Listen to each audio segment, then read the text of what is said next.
vamos procurar situar Dante na história da literatura ocidental. A Idade Média foi uma idade em que se sobressaía a arte religiosa, voltada para os conventos, voltada para as igrejas. As músicas cerimoniais, né? A música sacra, que se desenvolveu a partir dos conventos beneditinos e etc. Né? Em toda a arte medieval, nós vemos um predomínio das imagens de santos. Né? E quando nós estamos já dentro da Baixa Idade Média, em que a burguesia começa a se desenvolver, sobretudo pelo desenvolvimento do comércio, que durante todo o período medieval ficava restrito a pequenas feiras ambulantes que percorriam os principais centros europeus, né? Por causa do fechamento que a Europa adotou em relação ao resto do mundo. Quando a gente vê o desenvolvimento da burguesia por causa desse comércio, sobretudo nas cidades de Veneza, Gênova e também na Flandres, no norte, nós começamos a ver um desenvolvimento da burguesia e do comércio, e o resultado disso foi, por exemplo, a fundação da Universidade de Bolonha, que é a primeira universidade fora da África, né? A primeira universidade voltada a assuntos profanos, e que se desenvolveu como um auxílio científico ao comércio que se desenvolvia. Os burgueses passaram a adotar uma visão mais capitalista do comércio, né? Uma visão mais financista, digamos assim, com a abertura dos bancos, né? E eles mandavam seus filhos para as universidades para que eles pudessem defendê-los em questões relativas ao direito comercial. E é nesse panorama que nós encontramos o Dante, né, no final, na segunda metade do século XIII, na cidade de Florença, que já era um centro comercial desenvolvido. Laísa, por favor, coloca aqui a primeira foto de novo, aquela da abertura. Nós vemos aqui num retrato de um pintor vitoriano, da segunda metade do século XIX, retratando o primeiro encontro de Dante com Beatriz. Na verdade, o segundo encontro, eu vou voltar a isso mais adiante, mas o interessante é ver o retrato da cidade de Florença aqui, como ele imaginou que seria na época de Dante. Na verdade, ela continua mais ou menos igual ao que aparece nessa foto nos dias de hoje, mas daí onde vêm as mulheres, vêm hoje os carros, né? E ao fundo nós vemos a Ponte Vecchio e o Rio Arno com as suas casas do lado direito, pelo menos tal como existem ainda hoje. É uma imagem, é um retrato idealista do que seria a cidade de Florença na época de Dante, que deveria ser muito mais miserável do que o que está retratado nessa foto. Nós vamos ainda, mais uma vez, mostrar essa foto, porque eu vou voltar a falar desse encontro de Dante com Beatriz. Pode voltar para mim, Laís. Bom, é importante dizer que, a despeito de uma obra famosa do sociólogo Max Weber, que ele coloca o espírito do capitalismo na religião protestante, dando ênfase ao calvinismo, né, que o calvinismo que teria desenvolvido o espírito comercial e que o capitalismo teria começado nas cidades do norte da Europa. Isso daí não é bem verdade. O capitalismo ele começa na Itália. Os italianos é que acabam por desenvolver também, por se meter no comércio do norte, quando se desenvolvia uma indústria lanífera na Inglaterra. Lá no norte, nas cidades de Bruges, os italianos foram para lá e começaram a importar a lã da Inglaterra e fazer o comércio que ficou famoso no outono da Idade Média, ou seja, no século XV, século XIV e século XV, dos famosos tecidos de Flandres. Há um retrato na Galeria Nacional de Londres, que é o casamento dos Arnolfines, em que o pintor, é uma pintura do mestre flamengo Jan van Eyck, que ele retrata um casamento em que a noiva se encontra grávida. Essa pintura é muito famosa, ela é conhecida no mundo inteiro, mas ela mostra um casal de burgueses italianos morando em Flandres, para nós vermos como a cidade de Flandres ela sofreu uma forte influência do comércio italiano, sobretudo do comércio que vinha da cidade de Gênova. Então, quando o Weber ele coloca o início do capitalismo praticamente lá no norte da Europa, ele está negligenciando a influência da Itália. Na verdade, o capitalismo nasce na Itália nos séculos XIII, XIV e XV, se desenvolve a partir daí com o desenvolvimento das cidades italianas. É importante notar que na época de Dante quase já não havia mais o feudalismo na Itália. Nós temos e o próprio desenvolvimento do Renascimento não seria possível senão pelo dinheiro da burguesia, né?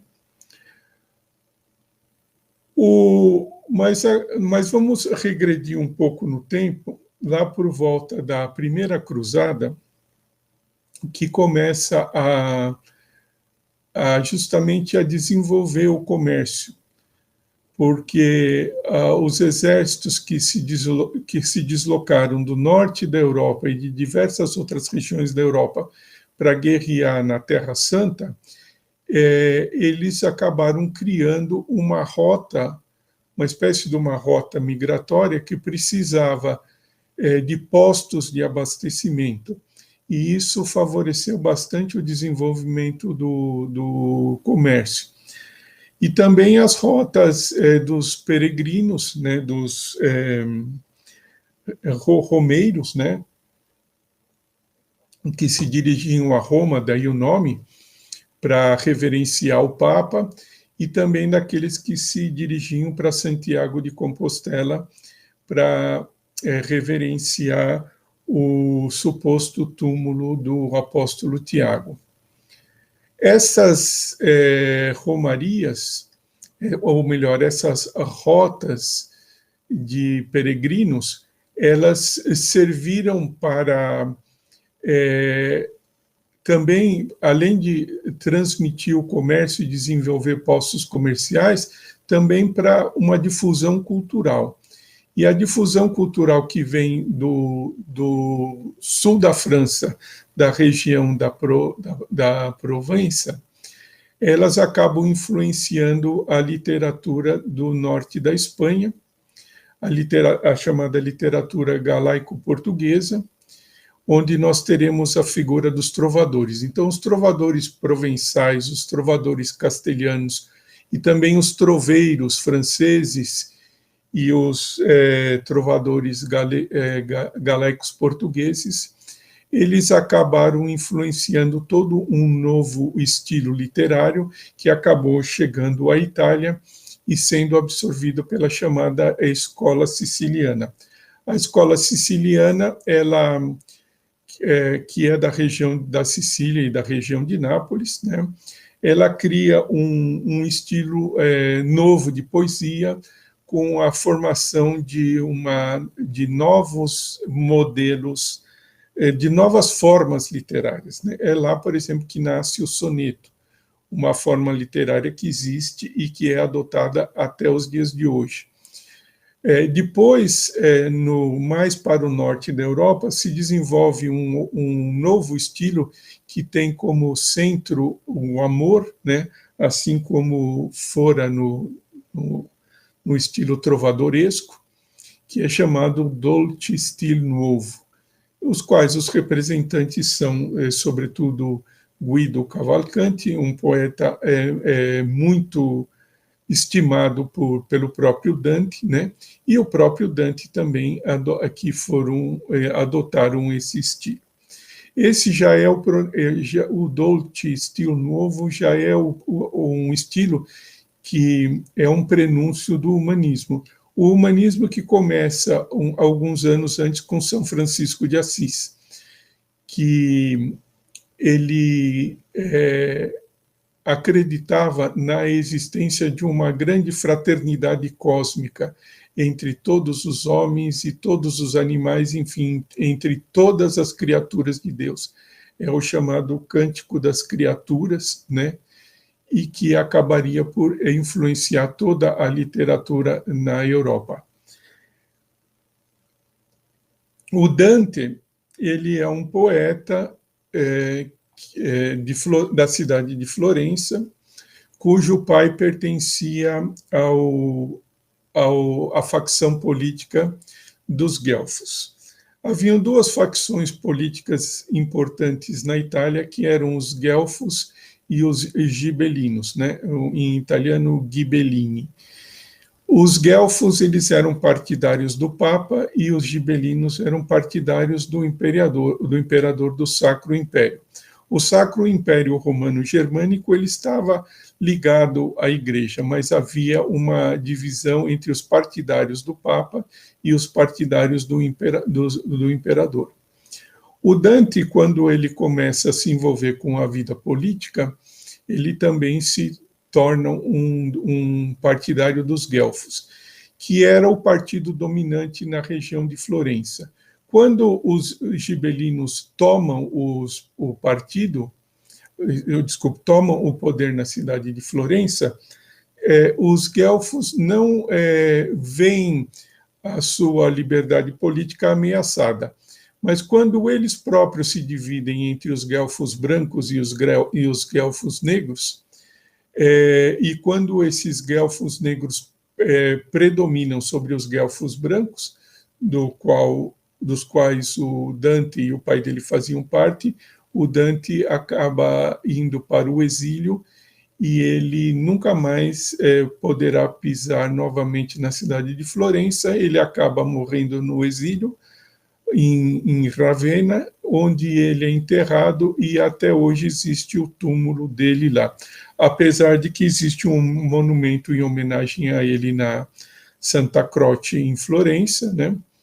Onde o epitáfio dele é colocado ao lado dos grandes italianos, como Michelangelo, Maquiavel, Galileu Galilei, Alfieri, Ugo Foscolo e outros grandes nomes da literatura e das artes e da política italiana também. O Dante, ele, como intelectual, ele escreveu várias obras, né? A maioria delas sobreviveu, se não todas, né? Eu não tenho informação de que alguma obra dele não tivesse sobrevivido. Nós podemos citar a Vita Nuova, um tratado político de monarquia, Convívio, e uma outra obra que ele escreveu em latim chamada De Vulgari Eloquentia, que é uma obra interessante porque ele justamente, apesar de ser escrita em latim, que se reputava como obras sérias, escritos sérios, literatura séria, na época apenas aquilo que era escrito em latim, e não aquilo que era escrito na língua do povo, ou seja, nas línguas vulgares. Vulgar é relativo ao povo, né? E ele justamente resolve escrever a sua Divina Comédia na língua vulgar, que era a língua falada na cidade de Florença, que mais tarde será a língua a ser adotada durante o Risorgimento como a língua nacional da Itália, visto que a Itália, linguisticamente, estava dividida e até hoje está dividida em várias línguas, né? E adotou-se justamente a língua de Dante, porque era a língua da Divina Comédia. Uma obra muito importante do Dante, além da Divina Comédia, é a Vita Nuova, em que lá ele menciona que aos 9 anos de idade ele encontra pela primeira vez a sua Beatriz, que vai ser a musa dele para o resto da vida. Apesar de que aos 12 anos de idade ele já é prometido em casamento, o casamento dele já é fixado por contrato, né? E ele vai se casar aos 30 anos e vai viver com a esposa até o final da vida. Na Vita Nova também ele menciona um segundo encontro com a Beatriz. Laísa, por favor, volta para a foto número 1, para a imagem número 1.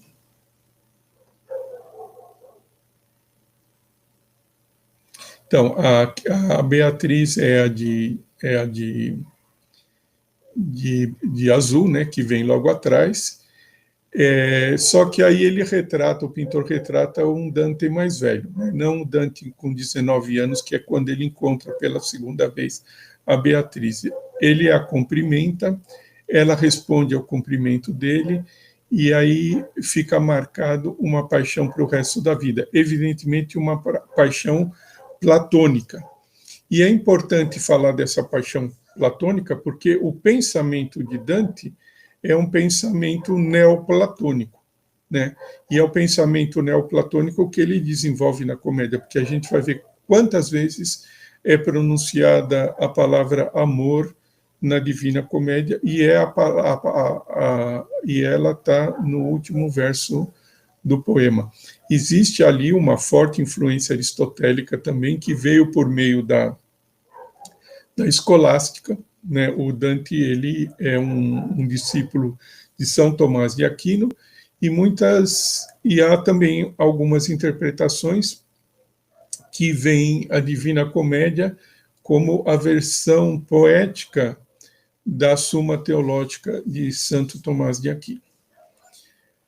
A concepção do amor na Idade Média é uma coisa muito curiosa, porque para os gregos, por exemplo, o amor era um amor erótico, um amor por interesse e um amor homossexual. Havia esses 3 tipos de amor. E havia um 4º tipo de amor, que é o ágape, né, que é o amor incentivado pela igreja, né, que é um amor fraternal, né, um amor assim pelos seus semelhantes, um amor de Cristo, um amor privilegiado pela igreja. E é esse tipo de amor que começa a ser modificado a partir do desenvolvimento da literatura provençal e da literatura italiana do Dolce Stil Nuovo. Aqui nós temos um amor mais erotizado, mas ainda assim um amor muito idealizado, que vê na figura da mulher, e é aqui representada pela Beatriz, na Divina Comédia, como uma figura de um amor ideal. O poema começa com o Dante no meio da vida dele, né? Então nós encontramos no primeiro verso, primeiro verso do poema, começa da seguinte maneira: Nel mezzo del cammino di nostra vita mi ritrovai per una selva oscura. Quer dizer, em meio caminho da vida, ou seja, na metade da vida dele, ele se encontra numa selva escura, né? Que ele trata aqui como uma selva selvagem, uma selva selvagem, né? E, e aí ele, nesse meio caminho da vida dele, né, é o momento da vida em que a pessoa amadurece, em que a pessoa tem que encontrar a sua razão de existir, né? Então, no meio desse caminho, né, que ele começa a perceber, em meio a esse caminho, ele começa a se dar conta dos seus pecados, né? E a confusão que esses pecados causam na vida da pessoa. Ou seja, a pessoa começa a ver qual é a orientação que eu vou ter que dar à minha vida nessa segunda metade. Na primeira metade da vida, né, normalmente as pessoas elas aproveitam a vida, né? Elas desfrutam da sua vida, elas se preparam para a vida. Mas quando elas chegam na metade da vida, elas começam a se preparar para a morte, né? E eis a razão porque muitos poetas que se dedicaram às paixões, no final da vida, eles acabam adotando uma literatura de caráter sombrio ou mesmo uma literatura religiosa. E nós podemos encontrar isso, por exemplo, na obra do Bocage, na obra do Gregório de Matos, que nós vemos que eram pessoas que levaram uma vida libertinosa e que depois se arrependem e se entregam nos braços da religião.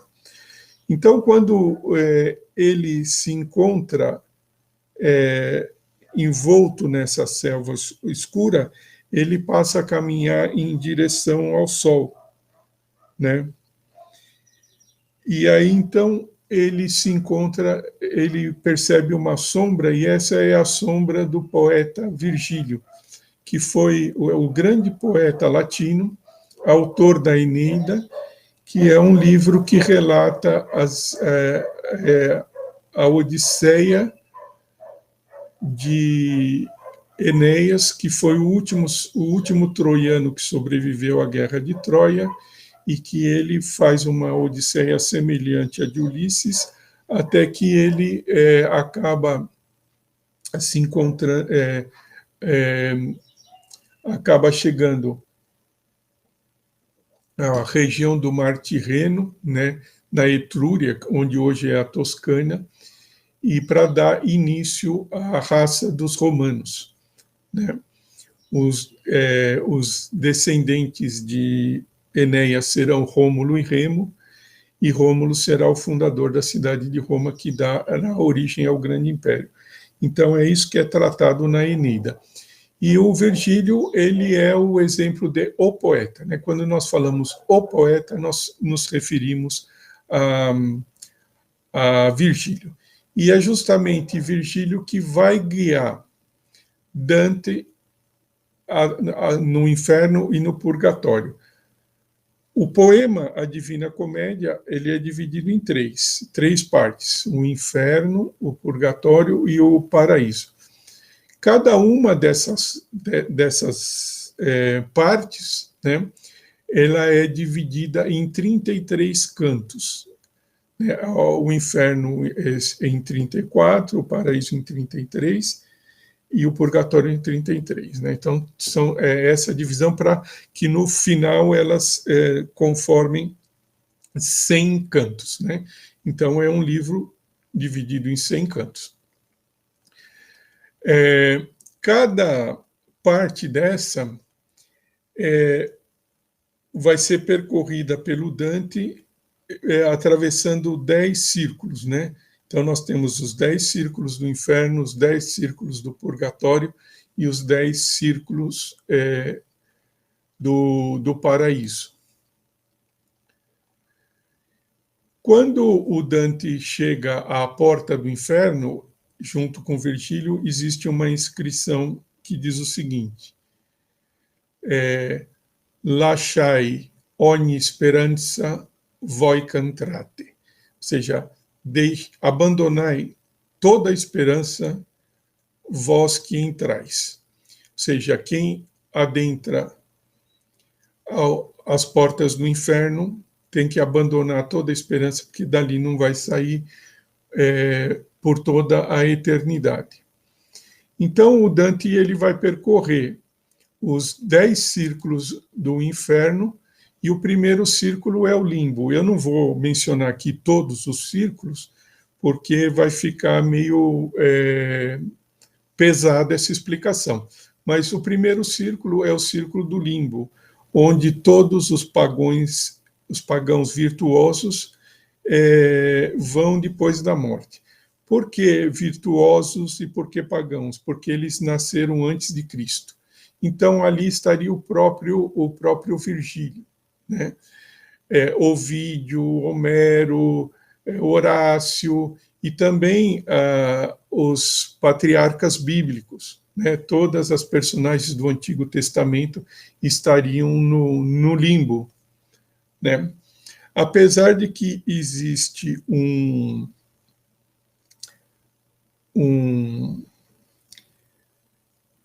evangelho apócrifo, que é a descida de Jesus aos infernos, em que ele liberta todas as almas do inferno e coloca todos os virtuosos no paraíso, né?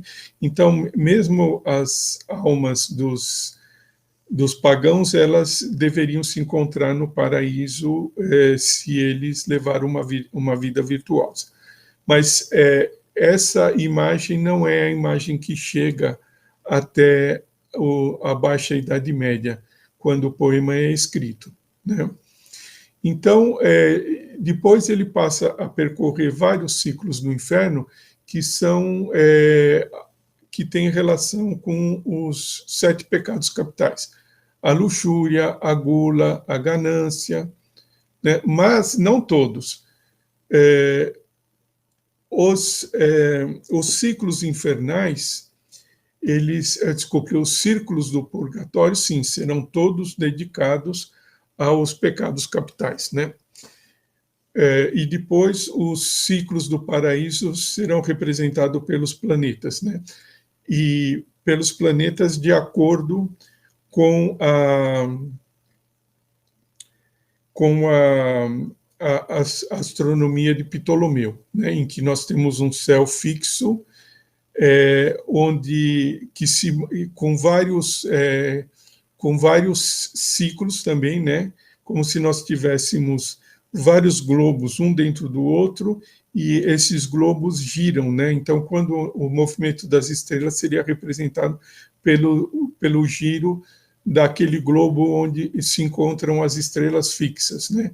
Então, cada parte do paraíso será dividido em vários planetas, e entre os planetas existe também a Lua e o Sol. Virgílio, ele guiará o poeta pelo inferno e pelo purgatório, depois ele o abandonará, e lá no paraíso Dante será orientado pela própria Beatriz, que seria uma representação da suprema beleza, da suprema pureza. Então, muito interessante o pensamento, a associação que a Idade Média faz, mesmo de maneira erótica, veja bem, entre a pureza e a beleza, que a gente encontra já na poesia trovadoresca. Uma poesia que ela recebe uma forte influência da heresia albingense, ou seja, dos cátaros, né, os puros, que era uma heresia que floresce na região da Provença, no sul da França. Essa heresia acreditava no amor puro, né? Eles eram cátaros porque eles se consideravam virgens carnais, né? Mesmo quando eles praticavam a relação sexual com o objetivo único e exclusivo da reprodução, eles procuravam afastar da cabeça mesmo durante a relação, toda a imagem erótica, que fosse superficial aquela reprodução, né? Mas essa pureza deles acaba contaminando o erotismo de tal maneira que a mulher é idealizada como uma figura de uma santa, e às vezes até mais do que isso, com a figura do próprio Deus. Por isso que a gente vê muito comum, tanto em Guido Cavalcanti, no Dolce Stil Novo, quanto na literatura trovadoresca, a mulher ser chamada de senhor, né? Porque não havia a palavra senhora, né? As palavras terminadas em or, senhor, diretor, professor, etc., só existiam na forma neutra. Então, quando a mulher é chamada de senhor, ela tem uma identificação com o próprio Deus, né?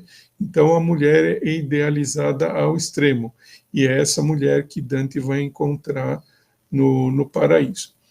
Quando Dante percorre os ciclos do inferno, é interessante que ele vai colocando ali as figuras políticas que ele conheceu durante a vida. O inferno, ele tem uma descrição extremamente realista, né? É um poema, apesar de místico, ele é um poema realista. É realista porque ele descreve o inferno com as próprias paisagens que ele conheceu da cidade de Florença. O rio Arno representa um dos rios do inferno, as montanhas que cercam a cidade aparecem no inferno. Enfim, ele retrata o inferno como um retrato da própria cidade de Florença, onde habitavam as criaturas que ele conheceu durante a vida. E isso é muito importante porque hoje, quando nós nos lembramos da Divina Comédia, nós nos lembramos apenas do inferno. As outras passagens passam para nós despercebidas. Quando se fala de Dante, fala-se do inferno de Dante. Quase se esquecem dos outros livros do Purgatório e do Paraíso, sendo que são poemas belíssimos, né? Mas por que nós nos esquecemos dele? Porque a única coisa que habita o inferno são as pessoas de verdade. Aqueles que habitam o purgatório são aqueles que procuram renegar a própria existência. Ou seja, eles querem se despedir de todos os prazeres carnais, de toda a sua humanidade, para poder, como uma forma de ambicionar a santidade. E no paraíso nós vamos encontrar os santos, né? Os santos e os justos, né? Que são formas idealizadas da existência humana.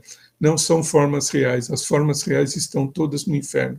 Lá no inferno nós encontramos o amor, lá no inferno nós encontramos os homens, nós encontramos os políticos, nós encontramos os inimigos, né? Que aí o Dante os coloca lá como uma forma de criticar aquelas pessoas que ele conheceu em vida. Cabe aqui fazermos uma interpretação, mostrar quais são as interpretações possíveis dessa Divina Comédia. A comédia ela tem uma interpretação realista, que é essa que eu acabei de falar, que é um retrato da Florença do século XIV.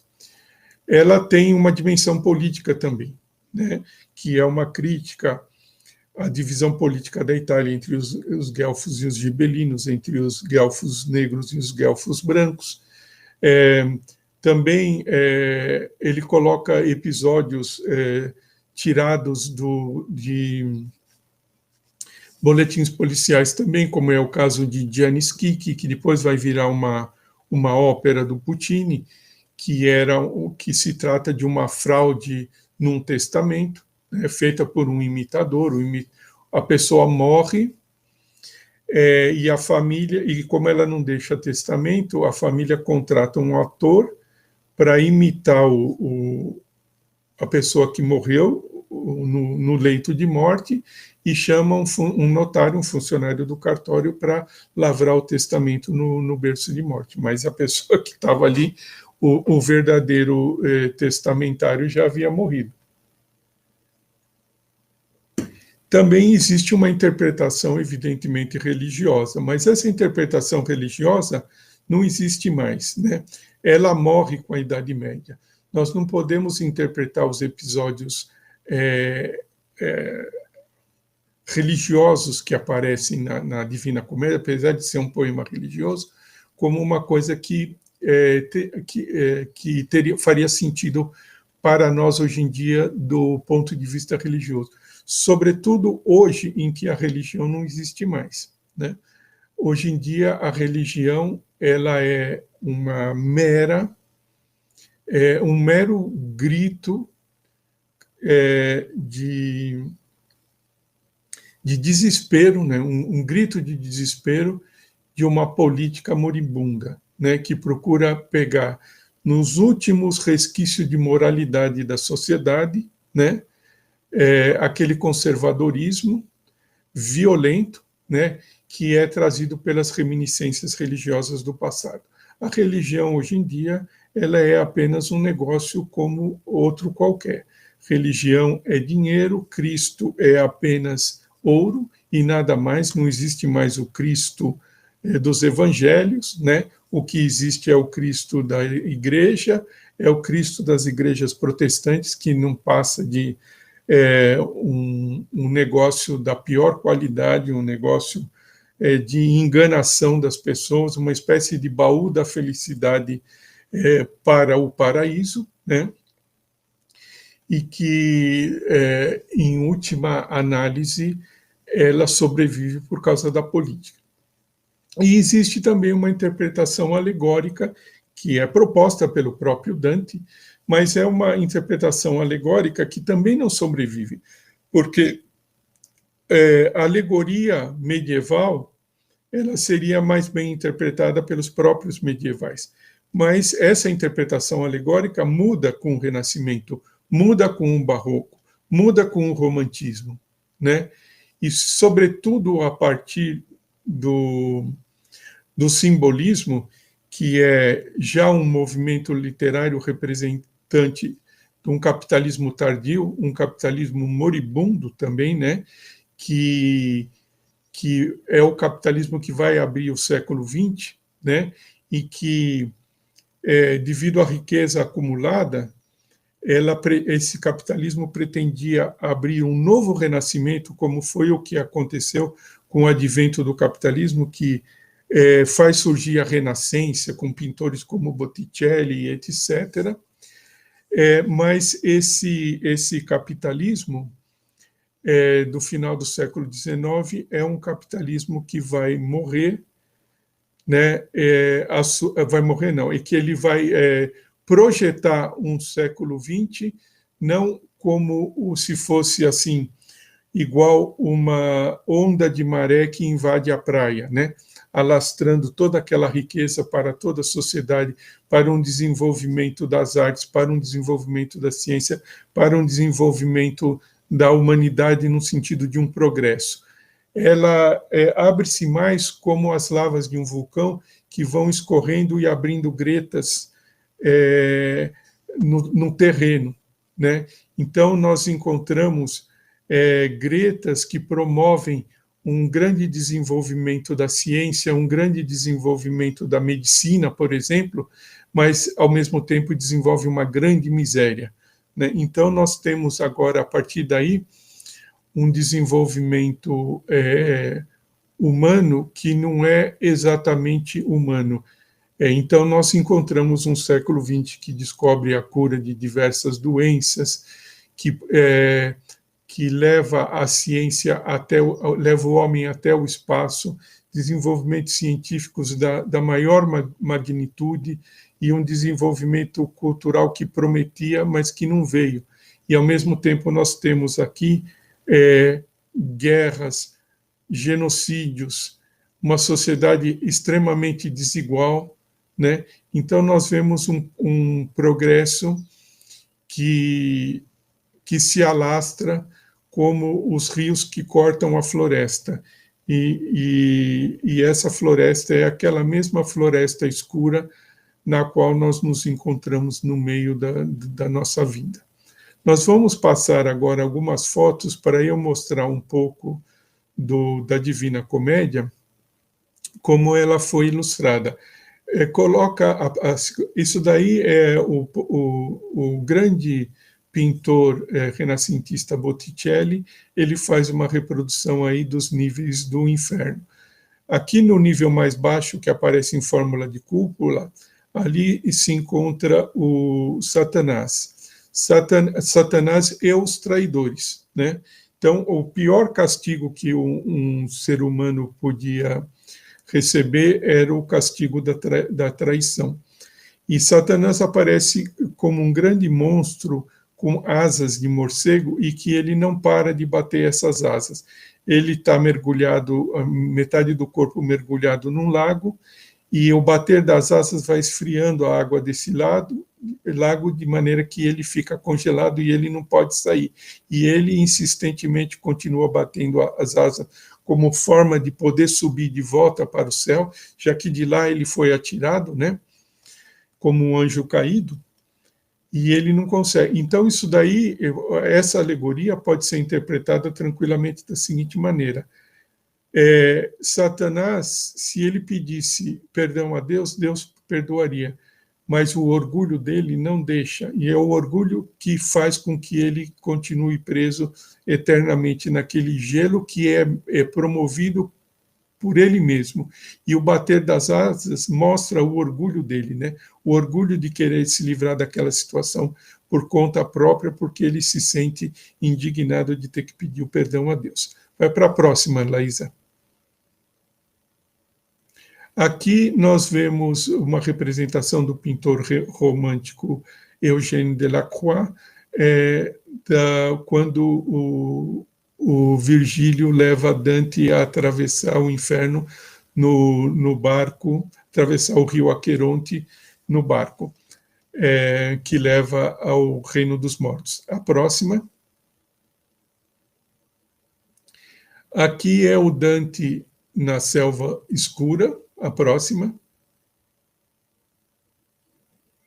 Aqui é o barqueiro chegando para levá-lo e Virgílio ao inferno.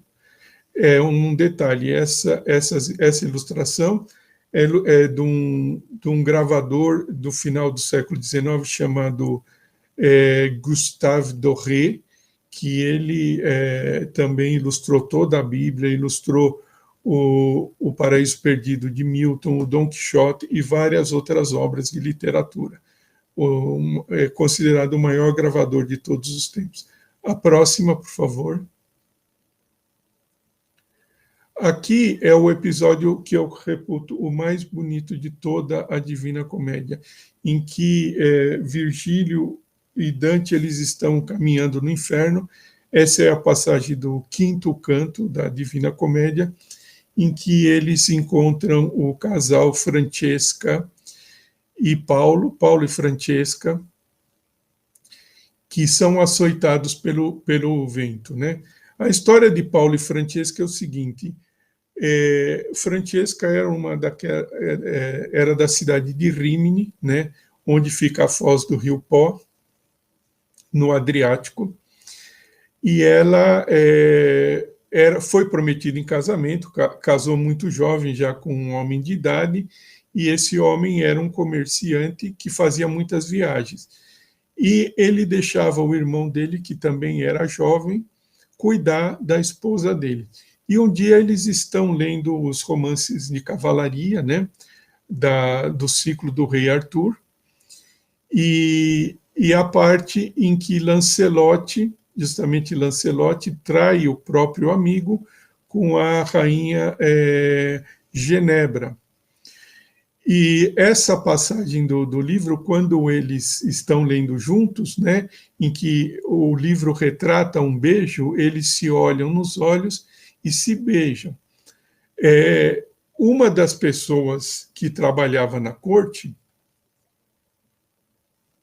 ou melhor, no castelo daquele burguês, vê os dois se beijarem e conta para o dono do castelo, o esposo de Francesca, e ele volta e mata os dois, o irmão e a esposa, né, pela traição. E Dante encontra esses dois no inferno. Por que ele os coloca no inferno? Porque eles estão tão absorvidos na sua paixão que eles não pensam em outra coisa. Então, é muito importante que nós leiamos essa passagem, não vai dar tempo aqui, no original para nós vermos a beleza de que se encontra. Essa passagem ela é tremenda, virou, por exemplo, uma abertura de Tchaikovsky. Eu conheço duas óperas com o nome de Francesca da Rimini, uma de Rachmaninoff e outra do Zandonai, e várias representações, tanto em pintura quanto em escultura. Passa para a próxima, Laís. Aqui nós vemos a famosa escultura de Rodin, o Beijo, que é a representação justamente do beijo de Paulo e Francesca. É uma representação muito erotizada, porque aqui os dois aparecem nus, né, quando na verdade eles não estavam. A próxima, Laísa, por favor.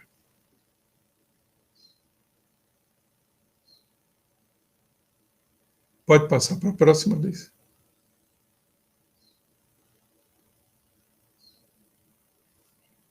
Só um momento.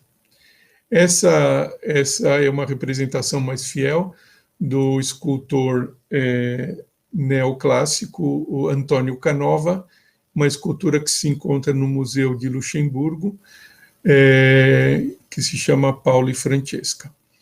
Passa para a próxima. E aqui, finalmente, a cena representada por Gustave Doré, do Inferno, né? Então, é interessante a gente... Pode voltar para mim, Laís. É interessante que a gente perceba o seguinte, que a partir do Barroco, desaparece na literatura as formas épicas, porque elas foram usadas e abusadas durante o Barroco. Há inúmeros poemas épicos que foram escritos nessa época e todos acabaram no esquecimento. A literatura épica, ela não sobrevive. Ela não sobrevive por causa do homem moderno. Com a ascensão da burguesia, aparece uma nova literatura, que é a literatura burguesa por excelência, que é o romance. E o romance ele é representado como uma epopeia do mundo moderno. Uma epopeia de um mundo em que o tempo passou a ser mais importante do que a vida das pessoas, né? Se a epopeia era o romance de uma época em que o tempo não contava, o romance é uma época em que o verdadeiro Deus é o relógio, né? Então, o romance é a epopeia de um mundo onde os deuses não mais existem. Então, não faria mais sentido você colocar os deuses gregos num romance, que isso não daria mais, não atrairia mais a importância de ninguém. E a burguesia, ela acabou o mundo burguês, né, o mundo capitalista, acabou por sepultar de novo, de uma vez por todas, a época. E dessas épicas, a única época que sobreviveu foi a Divina Comédia. O título que o Dante dá é muito significativo. Ele apenas chamou de comédia, que é um gênero medieval que não existe mais. É um gênero que tem que ter um final feliz, né? E que ela representa a epopeia das pessoas de classe inferior, né? Não é mais a aventura dos reis, né? Ou dos grandes homens, como acontece em Homero, né?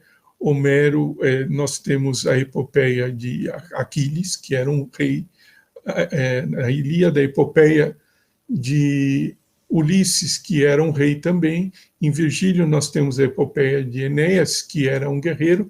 Em Camões nós temos a epopeia de Vasco da Gama, que foi o grande descobridor. E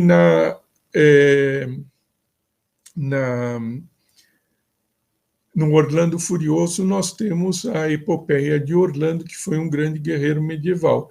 E, por fim, em Milton, nós temos a epopeia de Adão. A ideia era fazer a epopeia de Adão, mas quem rouba a cena é o próprio Satanás. Então, nós temos aí a epopeia de Satanás.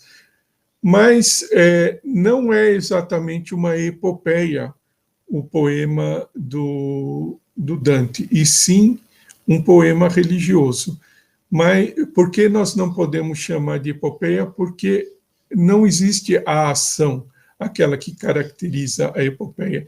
É como se fosse a descrição de um homem subindo pelas escadas um edifício e depois descendo esse edifício e contando a vida das pessoas que ali moravam, de uma maneira muito superficial, porque o que está ali descrito nesse poema, não é a vida dos heróis, né?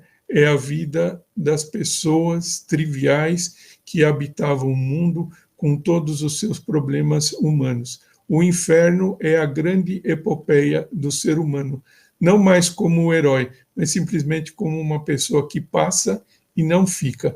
Dos episódios da Divina Comédia, poucas coisas ficaram. O que sobrou para nós foi o inferno. E é isso o que sobra na literatura para os dias de hoje e na nossa vida para os dias de hoje.